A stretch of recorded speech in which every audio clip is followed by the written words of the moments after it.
Ayo, ayo. Ayo. Sin, Ibu. Bapak Ibu, sudah? Siap, Bu. Pak. Ini Bapak Ibu namanya di sini Danau Galilea. Ya, ada beberapa nama. Ya, yang paling terkenal namanya Galilea. Ya, tapi namanya juga Bapak Ibu Tiberias, Genusar dan Kineret. Ya, namanya Kineret Bapak Ibu Kineret dalam bahasa Ibrani artinya harpa. Kinor artinya harpa karena kalau di atas Bapak Ibu berbentuk seperti harpa Daud. Ya, harpa Daud. Untuk itu namanya Kineret. Namanya Tiberias Bapak Ibu karena ada kota Tiberias. Ya, ada kota Tiberias.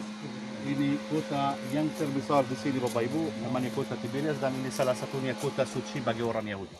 Bagi orang Yahudi Bapak Ibu sekali lagi ada 4 kota suci namanya Are HaKodesh.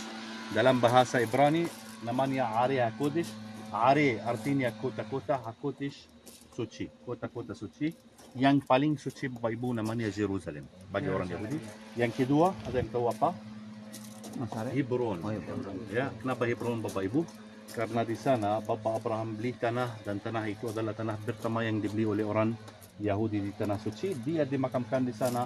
Bapak Abraham, Bapak Ishak, Bapak Yakub ya dimakamkan di kota Hebron itu. Di kota Hebron. Untuk itu Hebron kota yang kedua tersuci, yang ketiga kota Tiberias, 4 namanya kota Safad. Ya, Jerusalem, Hebron, Tiberias, Safad, 4 kota suci bagi orang Yahudi. Bapak Ibu, danau ini namanya juga Genusar karena ada pelabuhan. Nanti kita mau naik ke perahu ya dari pelabuhan itu. Bisa lihat itu Bapak Ibu yang di sana. Ya, yang di sana kita naik ke perahu dari Genusar. Ya, dan Bapak Ibu namanya juga Galilea karena ya masih termasuk di distrik Galilea. Saya lihat Bapak Ibu, Galilea itu besar sekali ya, besar. Ada Nazaret, ada Kana, atau semua tempat Bapak Ibu yang kita sudah mengunjungi di daerah sini semuanya termasuk di Galilea. Kita masih di daerah Galilea. Ya, Galilea. Danau ini Bapak Ibu namanya Galilea juga Danau Galilea. Bapak Ibu, kalau danau ini ambil airnya dari mana? Sungai Yordan. Ya, Sungai Yordan sekali lagi Bapak Ibu keluar. Ya, seperti ini Bapak Ibu. Ya. Jadi ini Sungai Yordan masuk Danau Galilea. Keluar dan berakhir di mana? Laut Mati. Ya, berakhir di Laut Mati. Tapi Bapak Ibu, mereka kalau government di sini mereka sudah membuat seperti dam. Mereka tidak memperbolehkan air pergi dari Danau Galilea ke Laut Mati. Kenapa Bapak Ibu mereka tidak memperbolehkan air? Karena danau ini sumber air minum yang terbesar di Israel. Ya, kalau lanjut Bapak Ibu airnya sampai Laut Mati tidak bisa diminum karena sudah kadar garam tinggi sekali, 33%. Ya, untuk itu mereka mau semua air ditahan di Danau Galilea. Ya, di Danau Galilea. Karena Bapak Ibu sekali lagi Danau Galilea sumber air minum yang terbesar dan bukan itu aja.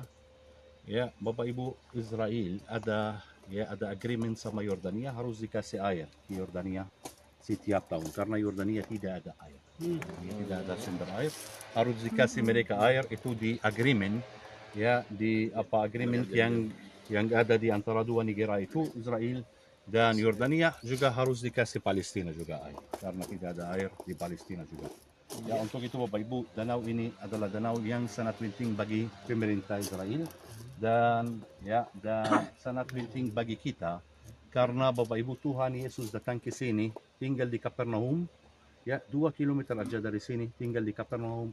Nanti kita mau ke sana, ya dia tinggal di sana 3 tahun lagi. Ya, dari Nazaret dia datang Bapak Ibu, menurut Injil Lukas 4 ayat 29 sampai 31, orang Nazaret bawah Nazaret atau orang Nazaret bawah Yesus di luar kota dan mereka mau melemparkan dia dari puncak bukit Nazaret. Dan Bapak Ibu dia jalan di tanah-tanah mereka dan dia datang ke Kapernaum di mana dia tinggal 3 tahun. Ya, itu ditulis Bapak Ibu di dalam Injil Lukas 4 ayat 29 sampai 31. Jadi Yesus tinggal di daerah sini Bapak Ibu 3 tahun, banyak peristiwa di sini. Ya, banyak peristiwa di sini. Kalau Bapak Ibu daerah sini namanya Tabga. Ya, Tabga dalam bahasa Yunani artinya 7 mata air. Ya, Bapak Ibu dalam bahasa Yunani, ya Ibtabigun artinya 7 mata air. Jadi ada 7 mata air Bapak Ibu di sini. Dan karena ada 7 mata air, ada banyak ikan. Ya. Dan kalau ada ikan, ada apa? Kehidupan. Tapi siapa cari ikan? Siapa? Nelayan. Fisherman. Ya, fisherman Bapak Ibu. Mereka cari ikan dan daerah sini Bapak Ibu sampai sekarang banyak fisherman mereka cari ikan ya di daerah sini. Ya, di daerah sini. Dan Tuhan Yesus Bapak Ibu kita murid-muridnya di daerah sini. Kenapa di daerah sini? Karena mayoritas Bapak Ibu murid-murid Yesus adalah apa? Nelayan. Mereka kerja di sini Bapak Ibu, mereka cari ikan di sini. Dan Bapak Ibu sekali lagi mereka mulai bersama-sama di sini.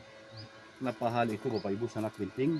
Karena di sini Bapak Ibu ketika Yesus yang telah bangkit muncul di sini, dia berkata kepada Rasul Petrus, gimbalakanlah domba-dombaku. Jadi Yesus Bapak Ibu, Yesus mau mereka lupa semua yang terjadi di kota Yerusalem. Ya, karena Bapak Ibu di kota Yerusalem mereka meninggalkan Tuhan Yesus menderita sendiri. Kalau mereka Bapak Ibu semuanya takut ikut Yesus dari Getsemani sampai rumah Imam Besar Kayafas, kecuali Petrus, tapi Petrus dia juga ya dia 3 kali di rumah Imam Besar ya Kayafas. Jadi Bapak Ibu di sini Tuhan Yesus ya yang telah bangkit sekali lagi, dia berkata kepada mereka ya bahwa mereka harus lupa semua yang terjadi di kota Yerusalem dan dia atau mereka harus mulai dari awal dari tempat yang sama dari mana mereka mulai bersama-sama ya, tapi yang akan bimbing mereka bukan Yesus tapi siapa? Petrus. Ya, Petrus, karena sekali lagi Bapak Ibu di sini Tuhan Yesus berkata kepada Rasul Petrus, gimbalakanlah domba-domba. Jadi Bapak Ibu, Yesus yang telah bangkit muncul di sini dan Bapak Ibu sekali lagi di sini ya, di sini Tuhan Yesus berkata kepada Rasul Petrus, gimbalakanlah domba-dombaku. Dan kalau batu karang besar itu Bapak Ibu, ya di sini juga Tuhan Yesus prepare makanan untuk murid-muridnya. Ya, untuk itu Bapak Ibu kalau gereja ini namanya juga Mensa Christi yang artinya meja Yesus atau the table of the Lord.